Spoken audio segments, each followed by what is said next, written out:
லஞ்சம் இல்லாமல் ஒவ்வொருவருக்கும் அரசின் நலத்திட்டம் போய் சேரும். அதற்கென தனியாக ஒவ்வொரு குடும்பத்திற்கு ஆதார் கார்டை போல ஒரு தமிழ்நாடு சிட்டிசன் பிரிவிலேஜ் கார்டு வழங்கப்படும். ஒவ்வொரு குடும்பத்தை பற்றிய அனைத்து தரவுகளும் அதில் இருக்கும். பிறப்பில் இருந்தே ஒவ்வொரு மனிதனுக்கும் அவனுக்கு உரிய திட்ட பலன்கள் போய் சேரும். விண்ணப்பிக்க தேவையில்லை. லஞ்சம் கொடுத்து வேதனை அடைய தேவையில்லை. வீட்டு வாசலுக்கே அரசாங்கத்தின் நலத்திட்டங்கள் வந்து சேரும். AI உதவியுடன் இதற்கான தரவுகள் சாத்தியமாக்கப்படும். இது ஏதோ ஸ்டாலின் சார் விடுற கதை மாதிரி இல்ல. அறிவியல் பூர்வமா சாத்தியமான ஒண்ணுதான் இப்ப நான் சொல்லிட்டு இருக்கேன். அதை நம்ம டிவிக்கு ஆட்சி உருவாக்கி காட்டும்.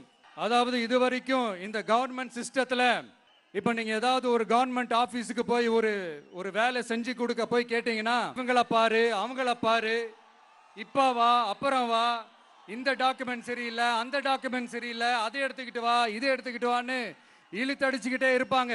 அப்படிப்பட்ட இழுத்தடிக்கிறதுக்கு காரணம் டாக்குமெண்ட்ஸ் இல்ல, டப்பு லஞ்சம். இப்படிப்பட்ட ஒரு சிஸ்டம் அதுக்கு பேர் குட் கவர்னன்ஸ் இல்ல, ஹராஸ்மெண்ட். அதுக்கு பேர் ஹராஸ்மெண்ட். இந்த டப்புலாம் வாங்குறாங்கல்ல, இது சம்பந்தப்பட்ட அந்த ஆபீசருக்கு மட்டுமே போறதில்ல, சம்பந்தப்பட்ட அந்த மினிஸ்டருக்கும் ஒரு கட்டு போகுது. அதனால இத முதல்ல க்ளோஸ் பண்ணணும், இத முறியடிக்கணும்.